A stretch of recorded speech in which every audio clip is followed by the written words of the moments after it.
Est-ce que tu peux me raconter une expérience qui t'a marqué comme une épreuve ou quelque chose que tu as eu à vivre dans ta vie qui a été pour toi difficile Je pourrais parler de ma venue au Fresnoy, c'est très à propos. Ouais. Ça faisait 12 ans que je vivais à Paris et j'avais besoin de sortir de ma zone de confort, mais c'est compliqué de savoir pourquoi on fait ça. Je pense que je sentais que je piétinais, que quelque chose ronronnait et que donc j'avais besoin de nouveautés, de bouger un peu, perdre mes repères. Mais le problème quand on s'inflige ces sortes de changements, c'est que c'est brutal. Tu sais pas comment... Et que les premiers mois, de septembre à décembre, ont été vraiment très durs. Je me suis beaucoup remise en question. J'étais venue pour ça, mais je me jugeais, je me comparais. Comme je suis entourée aussi d'étudiants qui ont fait pour la plupart les beaux-arts et que moi je suis plutôt autodidacte, j'avais l'impression que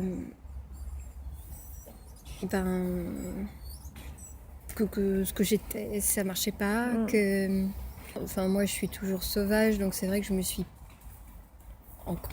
peu livrée, puis je me suis pas fait d'amis.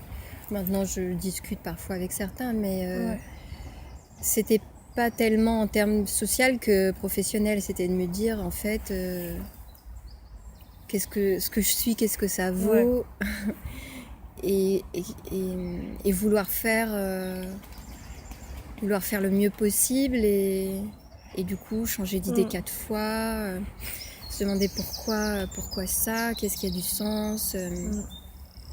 Dans nos carrières, à nos âges, on a l'impression qu'on ne peut jamais faire un choix pour de bon, qu'il faut toujours avoir 3 plans B, C, D, et qu'on peut compter sur rien et que tout est à court terme et que on ne sait pas se définir parce qu'on est des tas de choses en même temps et du coup on se sent fragile et tout est précaire.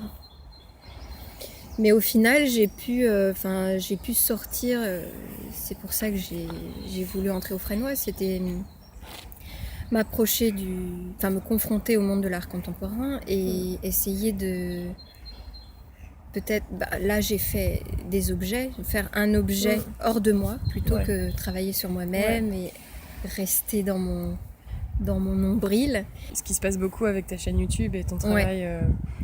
Alors moi j'aime ça, j'aime le faire et j'aime aussi les artistes qui font ça.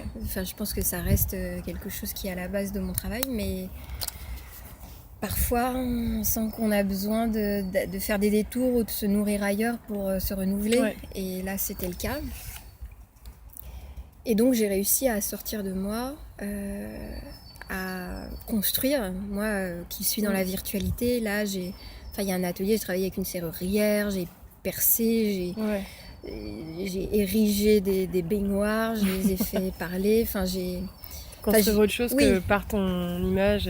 Oui, c'est pas des fichiers, c'est pas de la vidéo, c'est pas de l'internet, c'est vraiment de l'acrylique, de la résine, des vis, de la matière, quoi. De la colle. Oui, c'est très concret et ça, là je le vois, l'objet est presque terminé. Et c'est pas en soi un objet, tu vois, je suis pas sûre que l'œuvre elle est sensationnelle, c'est pas la question, mais c'est comme toujours le trajet fait pour y arriver. J'ai souffert et je me suis dit plein de fois que j'y arriverais pas, ou alors que j'y arriverais mais que ça me plairait pas.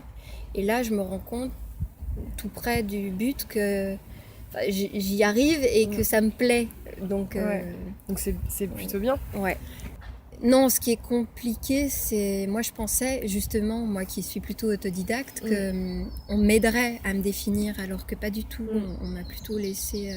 on vous laisse à vous-même, ce qui est bien aussi, mais moi, je l'étais par ailleurs avant. Donc, et sinon, oui, par contre, c'est vrai qu'on a des conseillers pédagogiques et que j'ai quelques rencontres tumultueuses avec une en particulier. Oui, c'est compliqué... c'est finalement se sentir incompris et jugé et et sentir qu'on se heurte forcément à des subjectivités qui parfois blessent parce que quand moi je suis vulnérable, fragile, je sais pas ce que je veux faire et que quelqu'un en face me dit que finalement tout ce qui compte pour moi ça vaut rien. Ça doit être quelque part ça vous oblige à redéfinir et à vous construire en opposition. Tu me dis que ça a été une épreuve pour toi de du coup te sortir de cette est-ce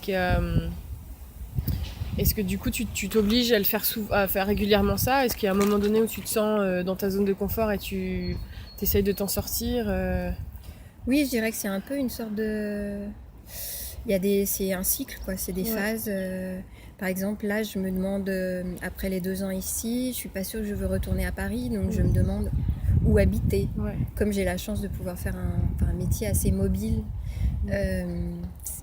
c'est un luxe, mais à la fois c'est une angoisse, parce que je me dis, quelque part, j'ai tellement de possibilités.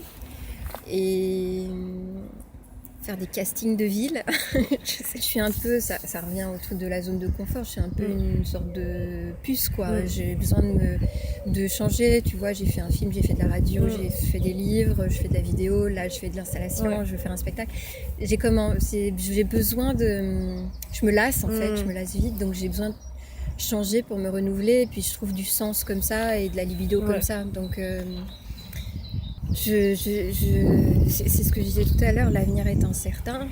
Moi, je pense que j'aime bien une diversité. Tu vois, je pense que je reste une artiste pluridisciplinaire, multimédia.